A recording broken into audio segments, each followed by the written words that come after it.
রাত্রেবেলা শোয়ার সময় গেটটা এইভাবে লাগাই দিই। আমি চাইলে বড় আপুর রুমে শুতে আমার মার বাসায় আছে। এসিটা ছাইড়ে দিলে মনে আর একটু ভালো লাগতো। আমাদের সিঁড়িতে রেলিং দেওয়া নাই, কিচ্ছু নাই। ও কিভাবে যাইতেছে এই রুম থেকে ওই রুম। আসসালামু আলাইকুম, সবাইকে শুভ সকাল। তো আজকে সকালে বাইরে থেকে নাস্তা আনা হয়েছে। এই নাস্তা দিয়ে আমরা আজকে সকালের ব্রেকফাস্টটা করে নিব। এটা ডাল আর এটা হচ্ছে গিয়ে ভাজি, দুইটা মিক্স করলে আমার অনেক মজা লাগে, ভালো লাগে খেতে।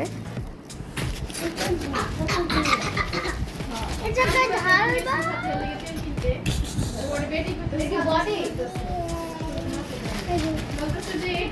যে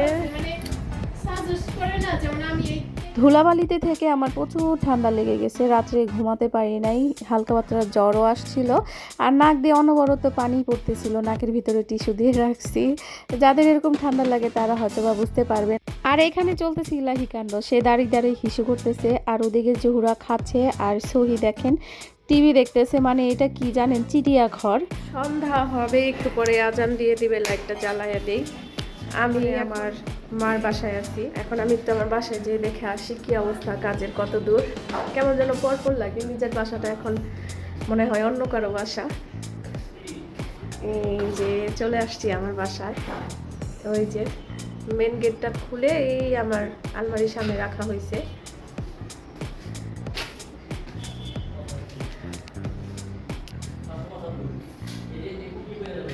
দেখি মিস্ত্রিরা কি করে।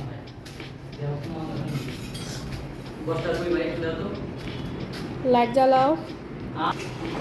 এই যে দেখেন কাজ চলতেছে। আর এই যে আমার রান্নাঘরের কি অবস্থা।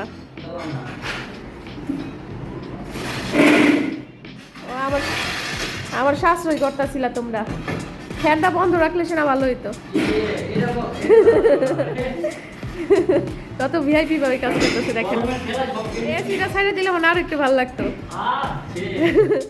আপনারা আবার অনেকেই বলবেন কি টাইলস লাগাচ্ছে বাসায়, প্রত্যেকটা দিন একই ভিডিও দেখতে আর ভালো লাগে না, কি করব বলেন।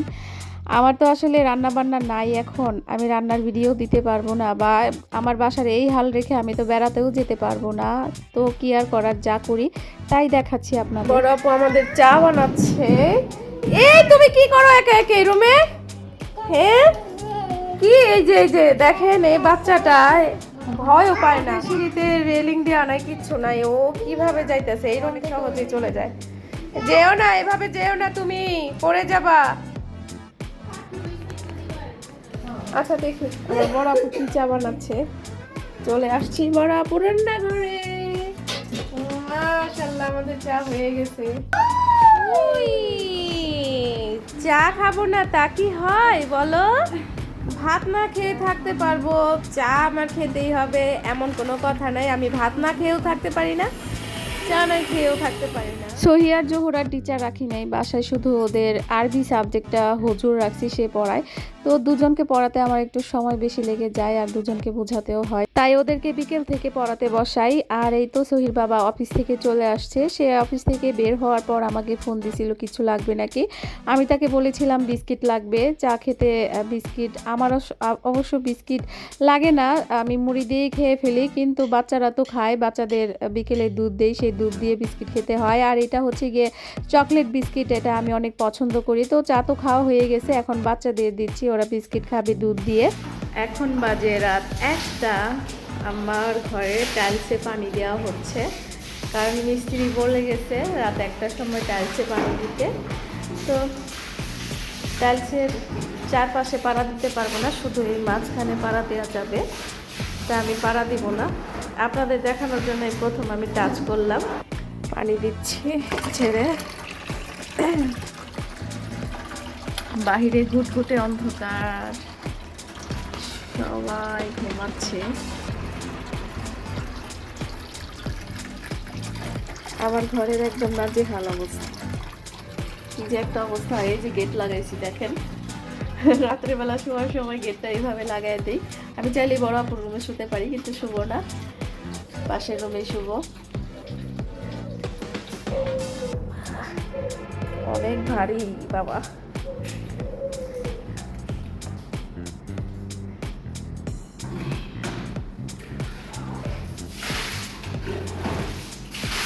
কালকে আসবে রং মিস্ত্রি, সব রং ঘষে তারপর নতুন করে রং লাগিয়ে দিবে, উপরেও দিবে। এগুলো যা আছে সব খুলে ফেলবে কালকে। ঘড়ি এখন শুয়ে পড়বো, পানি যেহেতু দিয়ে শেষ। কালকে সকাল সকাল আবার উঠতে হবে। দেখেন আমার গলা ভেঙে গেছে, ঘরে ধুলাবালি দিয়ে খুবই খারাপ অবস্থা। এই যে দেখেন কি পরিমাণে ধুলা যে পড়ছে, অনেক ধুলা পড়ছে, অনেক। কি অবস্থা, আমি এগুলো কিভাবে পরিষ্কার করবো আমি বুঝতেছি না। যাক, আমার বোনটা আছে তো, সবাই মিলে ঝিলে পরিষ্কার হয়েই যাবে। তো আর ভিডিওটি বড় না করে আজকের মতো এখানে শেষ করছি। সবাইকে শুভরাত্রি, ভালো থাকবেন, সুস্থ থাকবেন, আল্লাহ হাফিজ।